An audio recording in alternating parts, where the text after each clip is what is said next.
The Supreme Court heard oral arguments today in two blockbuster cases challenging Biden's student loan forgiveness plan as hundreds of protesters gathered outside the building, calling on the court to let the White House cancel their debt. Some waited outside the building overnight. Some stood in the rain, all to make sure their calls for relief were heard. One of the protest leaders said she was there because she wanted to make sure that the justices look into the eyes of borrowers. But the justices didn't have to look outside of the courtroom today to look into the eyes of a borrower. They could have turned to someone on the bench. Justice Clarence Thomas was once suffering from what he called the crushing weight of student loans. In his 2007 memoir, Thomas wrote that law school classmates suggested he declare bankruptcy after graduating because of the staggering burden of his student loans. When he was nominated to the federal bench in 1989, Thomas still had $10,000 of student loans to pay off. $10,000, which is exactly the amount of debt that Biden's plan would forgive for non-Pell Grant recipients. Now, we have no idea where Justice Thomas will ultimately stand on student debt forgiveness, but his comments today sounded pretty skeptical of the Biden plan, and he was not alone in that apparent skepticism. Justice Neil Gorsuch was fixated on the idea of fairness, whether the Biden plan was fair. What I think they argue that is missing is costs to other persons in terms of fairness. For example, people who have paid their loans, people who plan their lives around not seeking loans, and people who are not eligible for loans in the first place. And that $500 billion is being diverted to one group of favored persons over others. One group of favored persons over others. If you help one group, you are somehow harming the others. That seems to be the argument. Here's the thing. It is true that studies show Biden's plan would give 74% of the total forgiveness funds to households with annual incomes below $82,000. Maybe those are the favored persons Justice Gorsuch is talking about. Those families are in the bottom 60% of wage earners. But it is also true that the cost of college has been on the rise for decades now, for everyone. And average earnings for young adults in their 20s have failed dramatically to keep up. It is also true that the United States total student debt has been rising for decades and currently tops $1.7 trillion. At this rate, experts expect it to pass $3 trillion by 2035, which is just a massive volume of national debt and is something that impacts the entire country. And Biden administration officials have been warning that some of the reasons they launched this debt forgiveness plan was to address the growing debt crisis and to reduce the likelihood that about 18 million borrowers at risk of defaulting on their loans, to reduce the chance that those borrowers actually fail to make their payments. Because what would a default of that scale mean for the American economy, for all of us, whether we have student loans or not?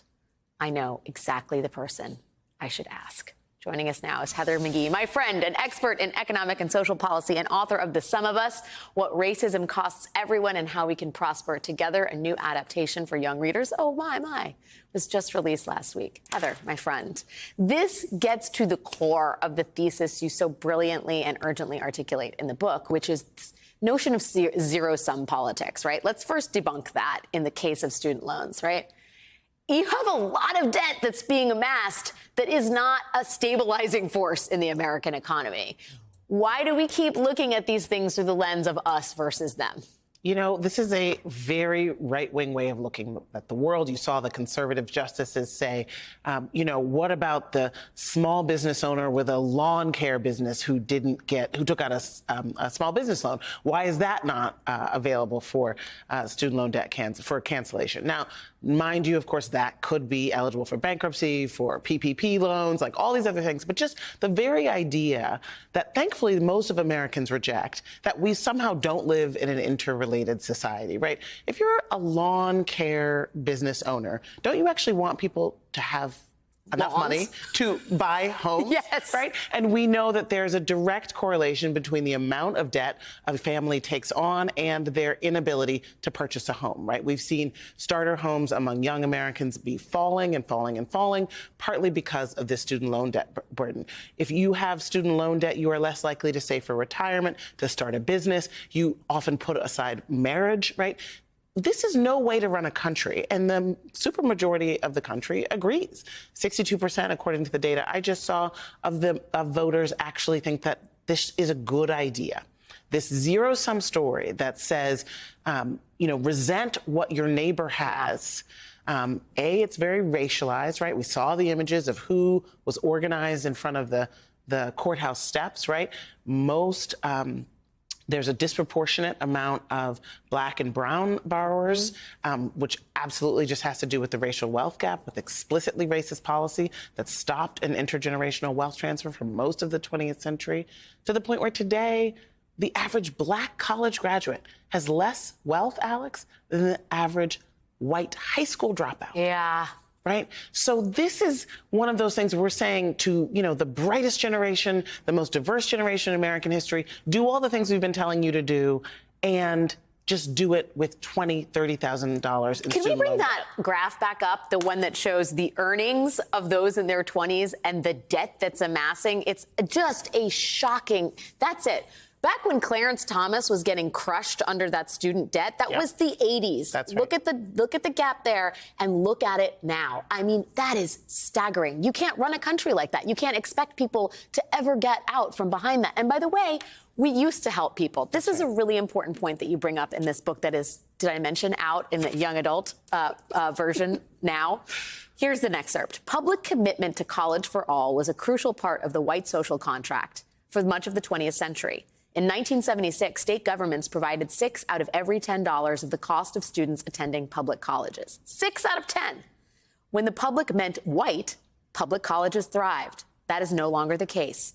Over this period of growth among students of color, ensuring college affordability fell out of favor with lawmakers. When it was white people going to college, the government would share the burden. Yeah. When it became people of color going to college, the government sounds less interested in sharing that burden. That's exactly what's at the root of this problem. I call it drained pool politics, the idea that we had these flourishing public goods that created the American middle class, but they were largely for whites only. And then in the wake of the civil rights movement, you began to see this sort of repeal of all of that social contract, a draining of the integrated pools, literally in terms of swimming pools, but also figuratively in terms of the other kinds of public goods like free college, which, frankly, most of the members of Congress actually, we did this study at Demos where we looked at the members of Congress. They were paying hundreds of dollars in tuition. And now, of course, it's tens of thousands of dollars a year in tuition at the same schools. And that's because we have not kept up the promise that having an educated citizenry is important to our economy. It helped to create the American century and all the research and innovation that we just sort of take for granted as part of the American birthright, as we're falling behind in global competitiveness because our young people are saddled with debt, where our peer economies are looking at what we did in the 50s and replicating it for their They're like, we'll take America, but 70 years ago. Exactly. How do we bridge this? Because on one hand, you have the us versus them narrative, which is very prevalent and powerful in Republican politics, and the anti-elite narrative, which is you don't need no college degree. You don't need to go to those elite institutions, right? I mean, I know that your stats say 62% of the country, but there is a sharp partisan divide on this. And I wonder if there's any way of bringing back some part of the GOP that understands the importance of education and understands crushing debt. I think it is. This is the thing. There's a lot of play acting around populism on this issue, right? Ron DeSantis, he went to Yale, right? And he's saying, Harvard. Education for me and not for thee, right? But fundamentally, most working class families, if you ask them, do you want your kid to go to college? They will say yes. Yes. Right? Because that is a core part of the American dream. And we have so many jobs that are working class jobs today that have some college, including community college, which used to be free and which the Biden administration would like to be free and is not today. And people go to debt and go to community college and get tens of thousands of dollars in debt.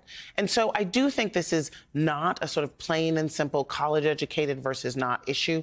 The average income of where the majority of student loan debt applicants, relief applicants were, is like less than $50,000 a year, right? We are talking about working class communities that, of course, if you just think about it for just a second, had to borrow to go to college because they didn't have a trust fund and intergenerational wealth to rely on. And so that's who's hurting the most. And the American government needs to invest in its future. Oh, American government. Read this book, American Government, The Sum of Us. My friend, Heather McGhee, thank you for your time. The book is out in YA versions now, so your children can read it before they go to college.